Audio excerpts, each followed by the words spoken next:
Hello, everyone. Today we will be revising London, a poem by William Blake. William Blake was yet again a romantic poet, which means he wrote about nature and how he doesn't like monarchy and people ruling scientific things. He likes freedom, I guess, if you could say that. And so he's writing here about London. But what's about London in particular? He's talking about London being chartered, which is like oppressed. It's being oppressed by the church, by the palace, so that means the monarchy, and by the people that have power. So that shows that William Blake is criticizing the church, the government, and the monarchy.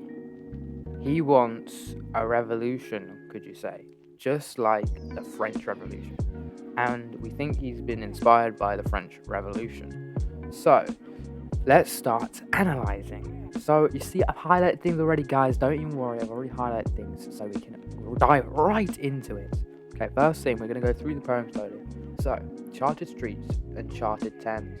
What do you guys think of when you think of a river? Rivers equals freedom. But in London, even the rivers that equal freedom are chartered, which means no freedom.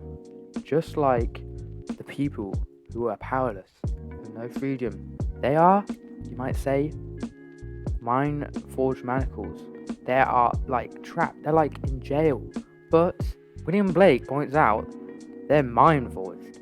And what does that mean? That means that these people have weak minds, weakness. Whoa, the people, the people have weak minds.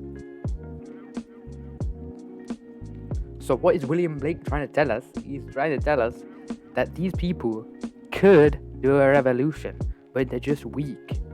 So they need to get rid of their mind-forged manacles because they're not real. They're not there. Imaginary. You can't let the powerful people overrule you and let blood run down. So basically he's saying there, soldiers fight for the king and country, but the king is just in his palace. Like, come on, guys. He's telling London, like, come on. We need to change. We need to get those mind-forged manacles off.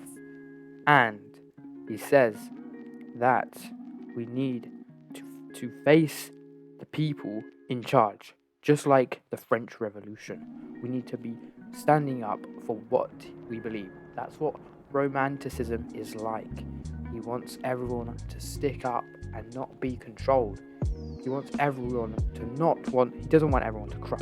He doesn't want everyone to be weak. He wants everyone to be strong and go against what the government, church, and palace are saying.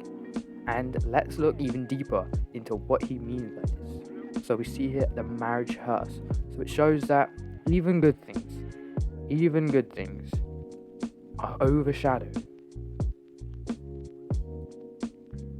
They're overshadowed by death and disease. Because in London back then, so many diseases, like cholera, like people will be dying left, right, and center. Not enough nutrition. There'll be chimney sweepers. You see, the children, they're crying, they're dying. And then here we have in every, which shows that it's mostly the majority of the people that are powerless. They're everywhere. They're everywhere. Every face he meets, he says, every face he meets, there's markness, weakness of woe. Everyone is suffering, except from the palace, the church, and the government.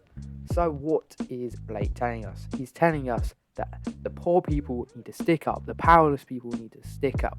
And in this poem, we're talked to in first person.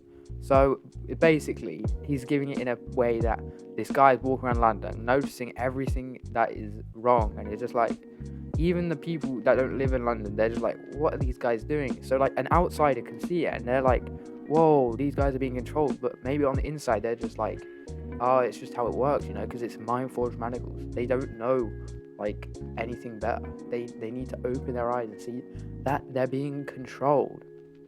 And so what I'll leave you with is that Blake is criticizing the government and all those institutions. He doesn't want those to be a thing.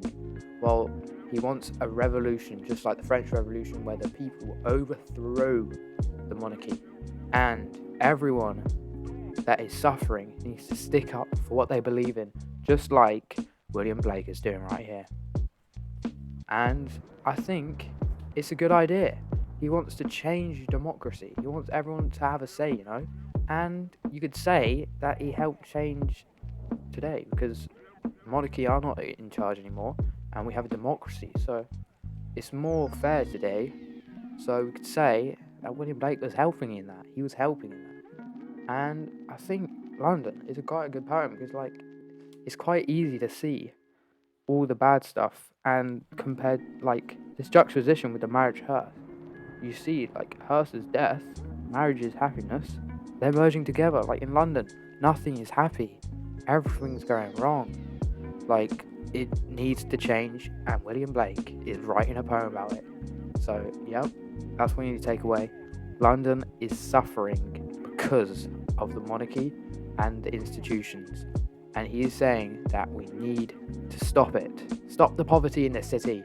And we need to increase life expectancy, and we need London to be better, like the French Revolution.